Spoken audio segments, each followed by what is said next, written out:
and welcome to the Able to Care podcast. I'm your host, Andy Baker, and joining me as usual is my co-host, Nadine Sutton. Hello. Hello. And we've got a special guest with us today, and this is joining us is Kym Morrisroe. Hello, everyone. And Kym and I have known each other for a very long time, so we'll go into that a little bit. But first off, I'd just like to tell everybody that we are sponsored by Able Training Support Limited, who build partnerships with organisations to develop confidence and competence in their team to promote positive outcomes for all. So you'll find the link in the description. Also, please do like, comment, follow or subscribe on our podcast or our YouTube videos to help bring us more stories, information and support to you. So, thank you very much for joining. That's okay. So to tell everybody a little bit about, I've known Kym now, we kind of figured it out a little while ago, that it's been towards sort of 25 years or so. Kym was my very, very first employee for Able Training Support Limited, me and her in a little tiny... In a cupboard, sort of starting to build my business. And then Kym moved on to other things. She managed to get a job in a school that really worked around looking after her children and stuff like that. Yep. So made life a little bit easier for you, didn't it? Definitely. So you've been there for a fair few years. But the reason that Kym has come in today is to talk about a bit of a challenging journey that she's been on, or we describe it as journey or nightmare. Kind of talk about it. So do you want to start off by telling us what happened? Tell us your story. Yeah, my story is mainly to do with my 18-year-old daughter who has, for the last few years, suffered with severe mental health problems that started way back in primary school. So low-level panic attacks, moved on to secondary school, and it really amped up and really became a problem. She developed an eating disorder, self-harm, suicidal ideation, school refusal, just the works, basically. It's been a journey, a nightmare over the past 3-4 years, I'd say, that has really impacted on the family. Escalated. Yeah, massively. Yeah. She's now been an inpatient since November 21. Prior to that, had been regularly seen by the crisis team for almost a year, following sort of attempts on her life. So, it's been a nightmare. It's been quite a change to lifestyle. She's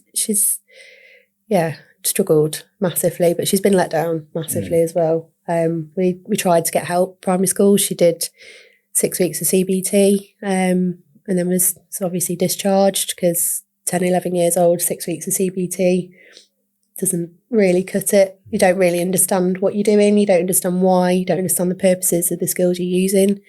Then we attempted to get help before lockdown, when she's really started to develop more of the anxiety, more of the eating disorder side of things. She was told she wasn't severe enough, started to self-harm, started to really restrict, started to then spiral. And that's when she started to feel what was the point, and took attempts on her life, which has then landed us where we are now. Yeah. Been quite a journey. Yes. Yeah. Sounds it. Obviously, I think one of the things, and hopefully as people are listening to your story and things like that, I think there's two perspectives to this. You've obviously been through a very difficult time as far as, supporting your daughter, and from being a parent point of view, the challenges and difficulties you must have gone through, and potentially a lot of guilt and shame, deserved or not, the element of that must have come alongside that. And I'm sure there's a lot of people who might watch this and engage with this who may be going through a similar circumstance. So kind of knowing hopefully they're not alone in this circumstance. No. But I think as well for people, those who are in the system, those who are in the care system, I think it's really important to hear that parent's perspective as well. I should imagine there's many, I know that Nadine, in your care experience, that you've often come across families that can make the care of some of the people they care for difficult. Yeah, but do you know what? I kind of understand it because that's their child. And I think I probably would behave in a similar way.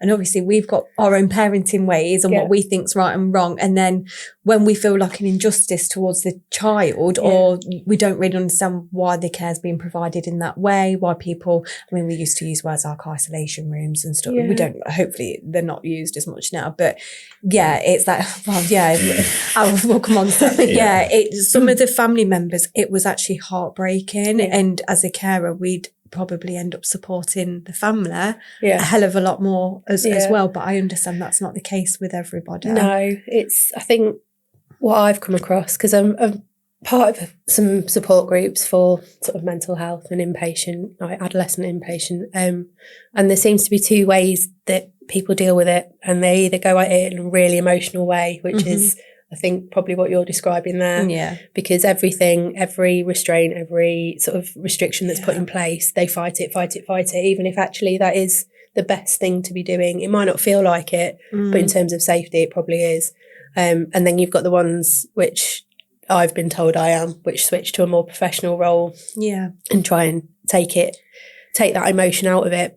I mean, for me, that's the only way that I could have dealt with that, because if I'd have let myself go down that emotional route, I think I would have been joining her at some point. There's just no way that you can function, and because you still have to, especially when you've got siblings and other family members involved, that there's no way that you can let yourself crumble, and there's that pressure to keep going. So I think you get those two, you get the professionals, you get the emotionals. The emotionals, I think, are the ones that really the staff probably struggle with a little bit, because it's just a constant battle. Yeah. And they're the ones that need the support, because they can't see past the panic and the terror that they're experiencing on behalf of their young person. I do get it from both perspectives. There's a lot of family members out there that are on board with care plans and they're involved in them. And I think from a carer's perspective, as much as we can get the family involved, a bit like yourself, that little bit sort of more professional, level-headed,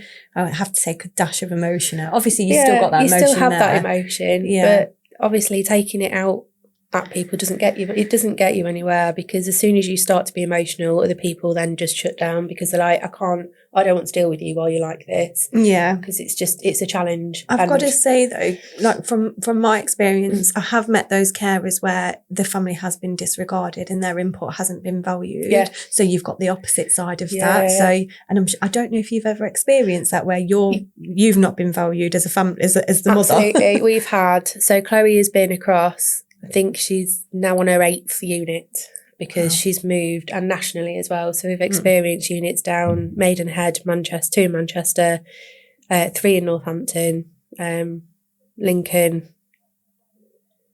No, 3 in Manchester, was it? No, 2 in Manchester. She's been in a lot. Yeah. And the care differs wildly between sort of private institutions that have been contracted by the NHS and NHS-led units. Yeah. And some of those units have been absolutely amazing. And from day one, they're like, right, we want you in. You are our lead information on Chloe and how she is and what makes her tick and where this journey's been. We want you on board. And others are like, we're not fussed about what you've got to say. They don't communicate. They don't tell you about things. Just there to make sure she doesn't do anything to herself. Yeah, they're the ones that are really hard to not be emotional with, because as a parent, you feel stripped of all responsibility, and you feel responsible because there's that guilt and that shame and everything that you've mentioned. Yeah. So you feel responsible to make sure that they're okay. But also you see all these national headlines about sort of deaths in inpatients and like extreme restraints and injuries and things like that. And it's really hard not to get drawn into that. And it's really hard not to be emotional with that, and knowing that full well that your child at some point could become a statistic. Yeah. It's a big thing, and it is quite different. And I think each county has their own way of doing things, which makes it really, really hard, because you don't really know from one place to the next what that care plan and what that pathway is going to look like. Yeah. And then if they're out of county, transferring back in county, what they're suggesting should be in place doesn't necessarily it doesn't marry to what is available here. So it's all it's one big mess. It's just it not. It sounds super stressful. Massively. Yeah. Massively stressful. Yeah. It's hard going, hence the hair. Yes. Yeah, your hair used to be black when you left here. Yeah, I know. Hey, I like your hair. You're rocking that. Thank Chloe for this. And a little bit of Steve. So let's just go through, obviously, you mentioned, obviously, primary school was when she first started to show signs of struggling. So what were the first kind of signs and symptoms that you picked up on? And I say, there may be an element of, in hindsight, there's things that you've noticed, looking back, that was a marker, that was a thing. So do you want to just talk about that for a second? Yeah, I mean, hindsight, I think, is key to this, really. I think sharing my hindsights and what I, looking back, go, okay, I think is really valuable for other people that perhaps are in that place in their journey, unfortunately. But yeah, the panic attacks was a big one. That was primary school. And she just, every day I'd get a phone call of she's had another panic attack, she's had another 2 panic attacks.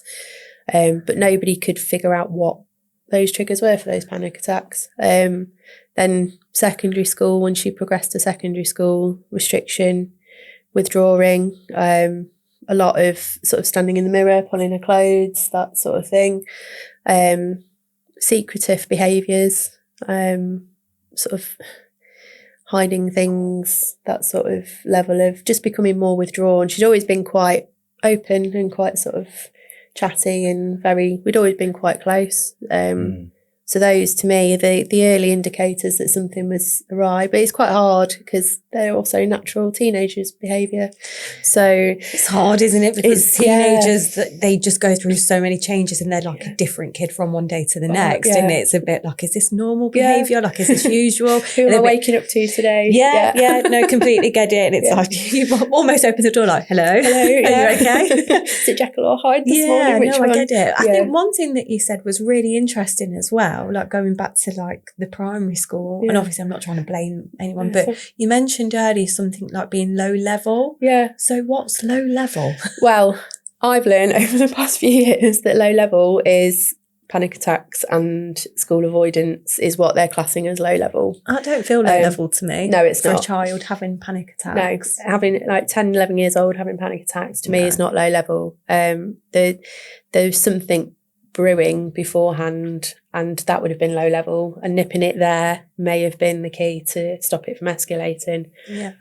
But panic attacks to me is not low level. But I think now I've seen the full spectrum, that is really low level, and I'd take a panic attack every day over some of the horrific situations we've been in. But I think from a services point of view, unless they are at that level, I think because they're so overloaded and so underfunded, unless they are at that crisis level, that is low level. It's definitely, I mean, what is crisis nowadays? What's the definition of that? Well, this is it, like crisis is a fleeting feeling. It's not what I've learned, especially because some of the diagnosis that she's been given and sort of some of the suggestions over the years, and you read into them and like, actually, that makes sense. But crisis could be, she can go from, this is the worst thing ever, I want to die, I've had enough, to, what are we having for tea, within a few hours. And it's kind of that fluctuation that's just, what is crisis? How do you identify crisis? Because crisis to one person could be they've locked themselves in the room and they're not coming out, they don't want to talk to anyone and they're having panic attacks. Crisis to somebody else could be they're actively suicidal and they're actively trying to end their life. It's, again, just a spectrum. There's a subjectivity, and it's always going to affect, like, I should imagine for any clinical setting, it depends a little bit on what's coming through your door at that particular time. Absolutely. Doesn't it? Do you know what I mean? If you've got 5 kids coming through who are all got suicidal ideation and potentially self-harming behaviour, and then the one kid who comes through with a panic attack is low level. So straight away, prioritise, don't you? But I think that's part of the problem with the system as it is that there isn't that low level intervention that prevents that sort of high. It doesn't ever, if you can stop it getting to that point. Obviously that's not going to work for everyone, because whether it be nature or whether it be biological as to why they're developing these mental health problems, then it might not work. But if you could potentially stop 60% of those from developing into something further, that's a massive reduction on the other end and the pressures trying to keep everybody safe all the time. So there needs to be that investment in. It's a fundamental thing to what we teach, isn't it? As far as the preventative, proactive and responsive strategy. And then you've got the reactive. And finally, like whether we're looking at behaviour management or looking at psychological well-being, whatever it is within a setting, if people are just reacting when a crisis has already occurred, well, that's fighting the fire. Whereas we should be putting things in place to prevent it. And I think that's where fundamentally the whole system is very, very reactive. It's very a case of we're going to wait until it's bad enough. And I understand that's from a funding point of view. It's from a triage point of view. But I think it's such a short-sighted way of looking at it that actually, even though, yes, we haven't got the funding to be able to do this, so we're having to then only put out the fires when they're at their worst. Actually, if more time and money was invested early on to kind of go, well, let's build resilience strategies. Let's look at the low level cases to stop or try and prevent them. It doesn't mean, as you rightly said, we can't always stop them from going up there. But if there's things we can do to try and, if there's 10 kids in low level, if we can, stop all but one of them going to high level, that actually reduces the amount of work we're having to do and the amount of funding that's required. This is it, because the cost, because Lincolnshire doesn't have a CAMHS inpatient unit anymore. So they rely on Leicestershire, Nottinghamshire and Northamptonshire. Right. They're all classed as in area. Even though Northamptonshire is, depending on which hospital you're in, because there's 3 CAMHS wards that Chloe's experienced over there, they're ranging about an hour and a half on a bad day, which is quite a travel. But even sort of like Leicester or Nottingham, if you're, depending on where you are in Lincolnshire, could be a couple of hours drive. But they're all classed as an area. So out of area placements cost Lincolnshire an awful lot of money, but that money realistically could be somewhere else. But it's that reactive sort of like, let's close this because we don't think it's fit for purpose anymore. We need to reinvest. We want to invest in the community teams, but then it's going to cost us double to send them out of county. So you've just negated that, really. It's just not accessible for those that don't drive or single parent families, or you have to fight for help, financial help to go and visit. When we had the Maidenhead placement, which just, they didn't even tell me until she'd gone. They rang me the night before, said it was a suggested placement that she needed to move to because the placement she was in Manchester couldn't deal with eating disorders, and because she'd had to be NG fed several times, they couldn't facilitate NG feeding. Why that was, bearing in mind her history, a suitable placement, and why they thought I was going to ask, why did they send her there? They've done in the first place so many times. I think because they see remission as such a short period, I think they kind of base it on the criteria that she was presenting at the time. She got put up in Manchester. She spent some time in a general hospital. I went up and stayed with her for a while because she was on 2-to-1 in the hospital, was resistant to being NG fed. So I went up to try and stay with her and try and just coax her through it a little bit and try and get her to see the light a little. And I came back and then they said they'd found a place for her. I knew there was a bed search going on, knew it could be nationally, hoping it would be closer to home. And they called me in the evening. It was really late in the evening, actually. It was probably about 8:30, 9 o'clock, and said that they've potentially found a bed. So the word potentially was used, which to me is maybe. They told me where it was. I did a quick search because I'd heard the name of this particular place, and I was like, absolutely not. Do not even think about it, because this was April, and in the February there'd been a death on the ward that Chloe was moving to, that potentially. So I was like, absolutely not. Not only is that 3.5 hours away from my home, but that's not a safe place. It was inadequate. It was, there was a lot going on with it. Told them no, absolutely not. Rang them the following morning to say that I wanted an urgent meeting with the MDT and the commissioners, and she'd already gone. They'd already sent her in the bus, in the secure transport. So was there A couple of things on that. One, there may be some people listening who don't know what NG feeding is. Okay. So it might be worth just kind of expanding on that a little bit. How would you like me to explain it in a very layman's term? Yeah, layman's terms. Okay. It's a nasal gastral tube that goes up your nose into your stomach, and you are liquid fed through it. Yeah.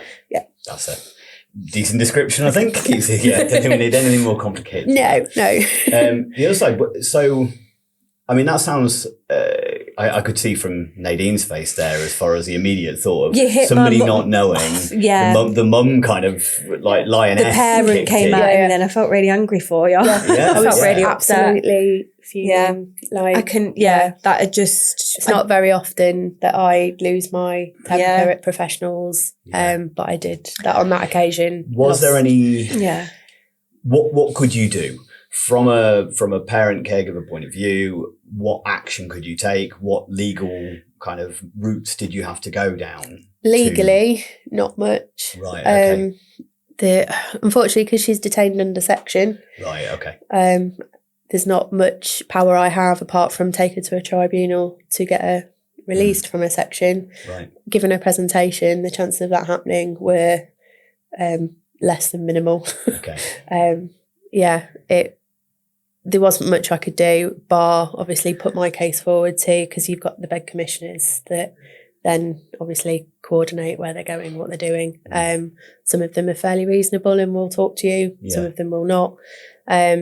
Social care, because she was obviously under section under 18, she was entitled to a social worker. Yeah. So there's a social worker associated with the CAMHS wards, and then we had the Lincolnshire social worker. Went to my social worker to try, and it didn't work. She stayed there. Ultimately was discharged from their home. Right. But it was a failed discharge. Okay. Yeah. So that was not a successful placement. No. Shouldn't have happened. Should not have been that far from home. No, that's what feels instinctively wrong, and that's why I find that strange. And I'm sure it happens and has happened to many parents. It happens a lot. The kind of feeling is that they'll just put people anywhere, but not necessarily. I know there is some amazing placements out there for specific conditions like eating disorder. I know, I've read about them. I've heard about them. There's fantastic places, and there's amazing staff as well. So it's not like I'm not coming on here and slating sort of like, because there is, and we've experienced like some of the most. I was actually some of the places like I really don't want to leave because you are all like just super amazing, and they've been really supportive of her and us. Which it just sounds like it. I think sometimes the general feedback I've got from other people that have been through similar is that they don't know what to do with this child, so they're just trying everywhere and anywhere. They're not taking that child's needs and stuff into consideration. So they will say they are, because that child is deemed ill enough to be put into an inpatient facility. But it's just not the wait time as well, because the beds are so sparse, you have to wait for movement. And it's literally a case of, we'll take it. Because there's not really spare beds, especially in CAMHS. Adults is a bit different. There's a lot more available in adults, closer to home. But grand scheme of things, in CAMHS beds, it is a case of there's people waiting in children's wards in general hospitals, or even on adult wards in general hospitals, waiting for a CAMHS bed to come up, because there's just not that level of input on it, because it's just, apparently it's not needed. I wonder what's her sort of thoughts and feelings like being moved around or having different staff members? Like, I can imagine she's building up connections with some people, them being strict, like, absolutely, that's not going to help. No, and she's not what, and I've been told this multiple times, she's not the typical inpatient personality, because she's very polite, she's very sort of sweet and very soft in disposition. She's not one of these Larry sort of like off what the you wall perceive kids. an impatient to be, the perception. She's takes the time to build that relationship with personal and professional. She's not self-confident in the way that she can go up to someone and just be friends with them. It'll take her time to talk to people. It takes her time to sort of, assess the waters before she dips her toe, sort of thing. So moving from unit to unit, having to rebuild those relationships, and you get to a point where she's built some really fantastic relationships with psychologists or named staff, and then it's all just ripped away and she's got to start again. And I think if there'd been consistency, perhaps this would have been a shorter admission than, because every so many months she's been moved and had to start all over again. So her behaviour's escalated because she's not in control. And I don't blame her. It's been heartbreaking to watch her try and sort of navigate through this, because there's only so much you can do from the outside, and only so much you can do to try and help her and encourage her to just stick with it. It's fine. We'll get you there. Yeah. There's an element, isn't there? If your kind of core beliefs about yourself, that nobody cares and stuff like that, as soon as a place goes, right, we're moving you on, you just compacting it a bit more, aren't you? As far as, and I think that's a common misconception for those out there who are kind of watching this. You know, there's a big difference between. I think for adults, we sometimes find it difficult to always put ourselves in a child's shoes. And even adults, I think sometimes we personalise, centralise, make things centralistic. It's about me and it's personal, negative. Monopolise. Is that the right word? No. No, but it was a good eyes word. Tried. But as far as kind of making it, we turn it negative, we make it about ourselves. So for us, we might be able to go, look, maybe they're moving me on because it's a different service I need. They're struggling to meet my needs. They're offering me different facilities, or there's a reason. Yeah. For a child, it's going to be, they don't want me. They're giving up on me. And that's the mentality that as a parent, I'm trying to fight all the time with her, because we do care. Everybody cares. It's just that they are professionals, so they don't have that emotional element to it. They have it black and white. This is your need. This is what we need to get you to. And that in between doesn't come with that emotional attachment. I'm going to pull on this because I think it's worthwhile kind of considering. When you're a younger child, your parents obviously really, really matter. Right, as far as like the attachments and connections you have and their opinions and stuff. Adolescence, it's a natural part of adolescence that suddenly other people become more important. Yeah. Peers, role models, stuff like that. So because she was the majority of this most difficult time has been through adolescence, and she's also got the puberty and everything else that's going on top of it. That kind of you were the safe base, you were the consistent, you always let her know that you wanted her. Yeah. And I should imagine a lot of parents are going, and why wasn't that enough? Because it's not for teenagers. It's not. No, it's not. It's just, but that's natural. Yeah, it's natural. I think it's nothing to do with how good you are as a parent or anything like that, or how consistent or anything it was. It's just that's just what happens. And to me, as a parent, if that's what your teenager does and pushes themselves away and finds new connections, you've won as a parent, because that's what naturally we raise them to become independent. Yeah. I mean, I've massively failed here. No, I haven't. It's just a different journey, isn't it? I'm sure it feels like that. So it does. It does. But I did want to ask about you. Yeah. if you don't mind. I know obviously we spoke a lot about your daughter. Like, are you all right? Like, are you doing okay? Yeah. Fine. I mean, does the vodka help? Do you know what? I've drank less in this last 4 years than I have ever. Well, obviously not being a child, but then I've drank for probably the entire time you've known me. Right. Okay. Just because subconsciously I know that is not, it's not going to help, because it's a depression. It's a depressant. Yeah. The last thing I need. Hangover on top of that stress. But also I think because we've been on high alert, and we live out in the sticks, so 9 times out of 10, one of us has to be sober anyway, because if there is a problem, we have to get out of the sticks. So of course. It just wasn't, it's just not conducive to do that anymore. So I'll have like the odd, and it is an odd drink, but because you're on high alert all the time, you can't relax, you can't do what you would normally do as an adult to cope. You come in from work, it's a bit of a bad day, I'll have a drink, I'll sit down, I'll have a nice bath, you can't do that. You absolutely can't do it. When you've got a child or a young person that has got really high need, because I think also people assume that because it's a mental health condition, it's not high need. there's still that stigma, no matter what everybody says, and no matter how hard people push for mental health to become more prevalent, like not prevalent as in everybody needs it, but like more awareness around it.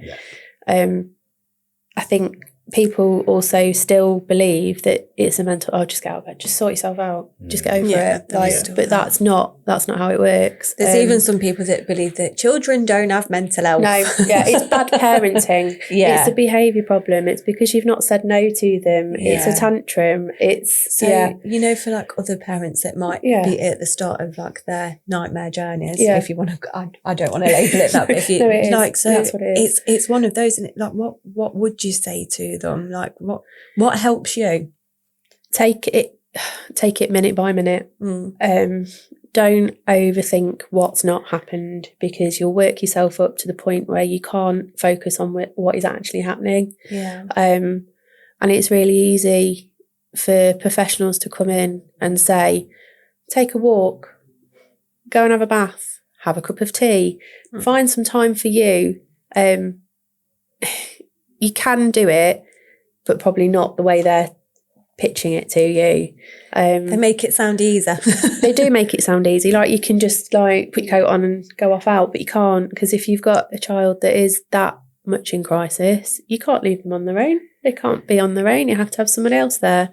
But I mean, my advice would be just take it minute by minute, deep breaths, like just, and at the beginning when you feel that it's starting to get stressful, find a safe space for you to communicate with someone, because there's nothing worse than although I've got friends and I've got family and I've had a support network, it is the loneliest thing to have to go through, because it is so niche. And I think people get so fed up with hearing it from you, but don't ever feel like you're actually being a burden, because you're not. You're going through something, and that is completely valid. And you'll find people that will support you. There are people there. There's some fantastic charities, carer support services, things like that. That's amazing. That's really good. Yeah.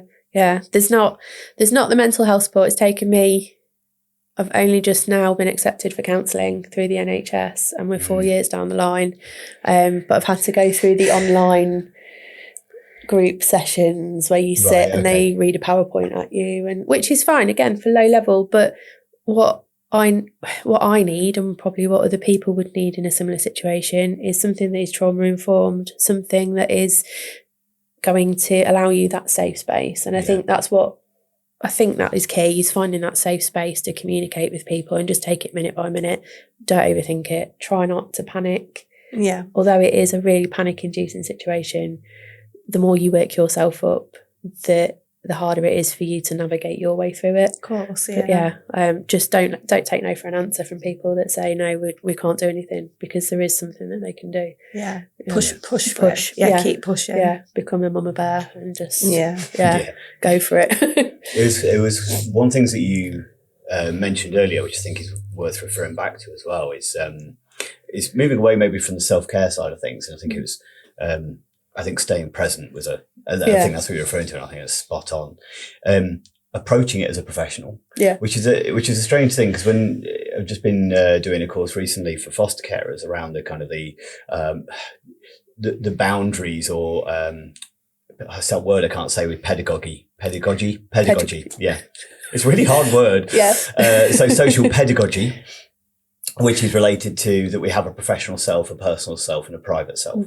And I think it sounds like you had to shift into, from being a parent, you have to shift over almost to being a professional self. Definitely. There's many professionals out there, whether it be foster carers or residential children's homes and stuff, that they go to almost the personal mode. Is that, and as you said, that's the emotional, and you both kind of referred to that. That doesn't necessarily get anywhere, because it's very hard for the professional to be empathic, because they want pragmatism. They want, what do you want? Tell us what you want. How do we solve it? Because I ain't got time. No, I haven't got the time. I haven't got the resources to work through the emotions with you. I need you to tell me black and white what you want out of this. And I think it's 100% like they should offer more emotional support and to be able to be more empathic. But it's a case of we can't force other people to do what we think they should do. No. So we have to kind of step up on that, isn't it? As far as, It's hard to, because obviously as a parent, your instant reaction is emotion, because your child's going through something and you don't want them to go through it, so you want to fix it. And you want to be a fixer. And ultimately, as a parent, that's where you default to is, I'll sort it. Like, leave it with me, I'll help you. But actually, I think you need to switch into that professional mode, because if you don't switch into professional, the emotions just run. And you get yourself into such a state that you can't then be practical to help, because you've gone down that slippery slope as well. And I mean, anybody that's struggled themselves know how hard it is when you get to that point. Everything is so overwhelming that you can't see a way out of it. And then what is seemingly a small problem becomes even bigger. I think it's hard as well, because there is a lot of people out there that don't know about health and social care. They don't understand the jargon that comes with it, or understand what maybe diagnosis conditions are. So when a child might be presenting with, it's a bit, these behaviours, like, I don't understand that. I mean, I know you've got a school background, you've got a bit of Andy background, so we know bits and bobs about health and social care. But I really feel for those people that just, what's an educational health plan? No, EHCP. Cut that bit out. Educational That's plan. But what's one of those? What does that entail? Why do they have to go on that? They're having panic attacks. What's CBT? Why do they need to go? So there is a lot of children within the system that are going from place to place, and their parents are not even having anything explained to them. Yeah, see, I'm part of a work stream group that I work with a couple of other parents, and we're working with local health authorities to try and improve that. That's amazing. And a friend of mine developed, she works quite closely with them as an expert by experience with the CAM services, and she developed a leaflet, and in that has got jargon busting, and they're supposed to hand that out with new referrals, so that you've got a breakdown of acronyms and sort of like services and who is who and all the rest. And it's fantastic. It's a fantastic. Is that available online? It's supposed to have been, well, they were hoping to roll it out nationally. So I can find it for you. I was going to say, if we can source that, we'll add a link in at the bottom in the description. Because that'd be good for people to have access to. I think it really would, because when you speak to people outside of the health and social care world, it's a little bit like, well, what's that? What's a care plan? Don't even know what's inpatient, what's CBT, I don't think it's just child services as well. No, both adult and child, definitely. If you've got because obviously mental health can hit at any particular time in life, so it could be later on that somebody experiences really difficulties, or individuals with acquired brain injury, dementias and stuff like that suddenly people are getting into this world and you've never been in it.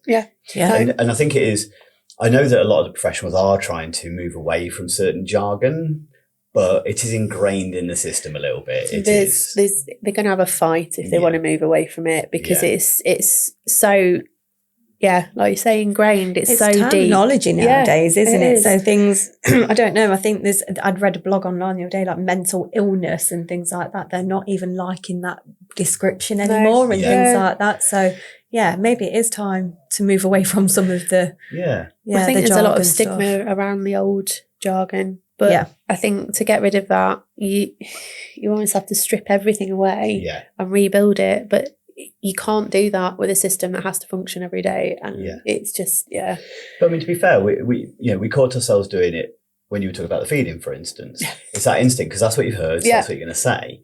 And most people wouldn't be, and the reason I kind of purposely went, maybe we should tell people, because I suddenly thought, there's people out there who won't you might be able to figure out roughly where it must be some kind of force feeding or something like that, but they wouldn't necessarily know. But it becomes ingrained, and we do it exactly the same, don't we? We start speaking in maybe we just become so used to it that it just I do it at home. Language. Steve's always like, what's that then? I'm like, okay, no, sorry. I did want to ask you about that. So like obviously how it's impacted on you, but what about your whole family, your family dynamics and stuff, if you don't mind me asking? No, it's fine. It's been massive.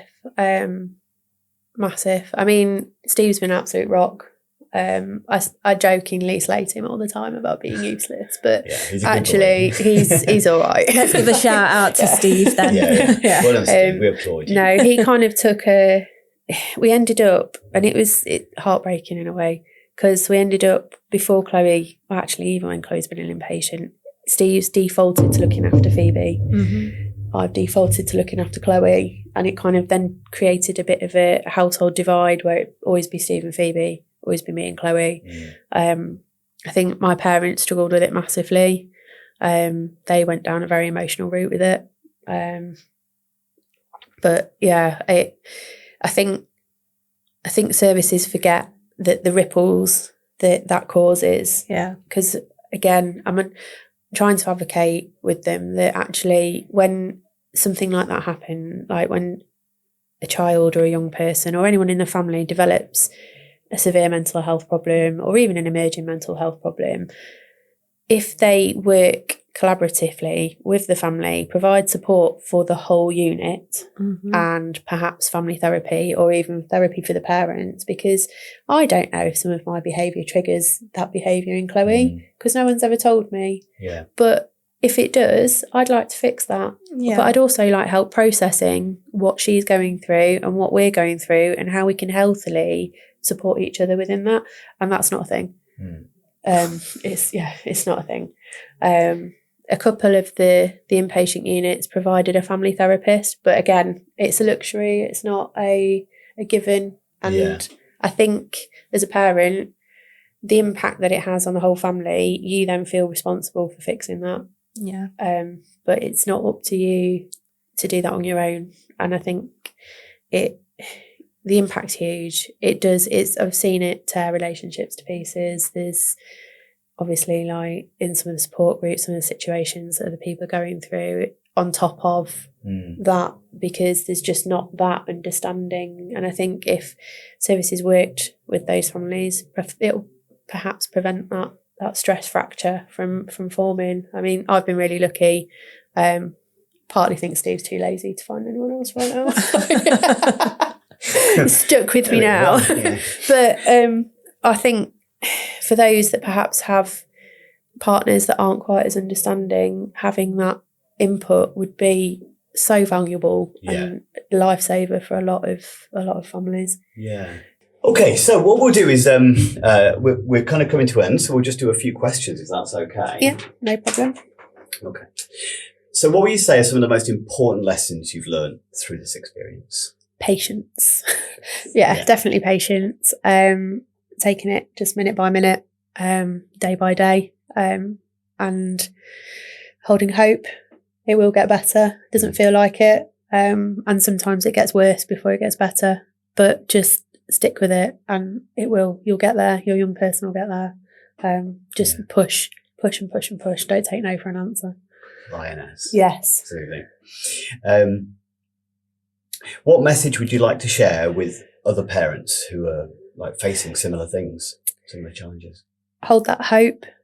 Just, hold that hope. And just take it slowly and just make sure that you do keep yourself well and do try and take, as easy as it is to say, try and take that time and find those little glimmers of hope in every day and just hold on to those. And just make sure that you reach out. There's plenty of charities and plenty of organisations, support groups that will be willing to help and guide and offer advice. And just source those, find as many as you can, because ultimately they'll help you through it. Definitely. Do you want to do the last one? Yeah, so I know obviously we've spoken a lot today about some of the challenges that you and Chloe have faced together, both separately around the system and things like that. But I just wondered for you guys, both individually and together, is there anything positive that you're coming out of this experience with or you're ongoing with? Massively.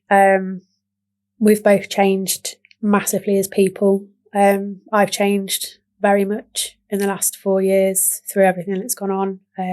Even so, in the last year, sort of, I'm a completely different person to what I was. And that's okay. And it's good. And that's a positive because you need to move on. You need to develop and evolve as a person. I think it's broadened my understanding. It's broadened my empathy towards sort of situations and certain things, developed a lot more patience with things. And I think Chloe as well has evolved as a person massively. And although she's got huge struggles, I think fundamentally she's got positives out of this, of sort of like how she's developed as a person and some of those emotions that she feels. But also we've met really amazing people as carers, that they bend over backwards to try and make it work in an underfunded, overstretched system. And without those amazing people, it honestly, it would be hell. It's a hell situation anyway, but those people help you hold that hope, and they reassure you that they are taking the best care of your person and that they care about them as much as you do. And it's really nice to see that and experience that, because I think the news and generally it's all very negative. Everything is always very negative, and you forget that there are people at the end of that, and they do an amazing job. So definitely. Yeah. And I know I said it earlier, but I'll say it again. Just please let Chloe know that Able is behind her. We are, we support Fuller, and we're here if you need anything as well. Thank you. All right. If you found anything in this episode useful or interesting, please share it with anybody else that you think might find it beneficial. Also, don't forget to like, comment, follow, and subscribe. We appreciate it. The more you like, follow, and subscribe, the more we can put out content like this for you guys. Thank you very much.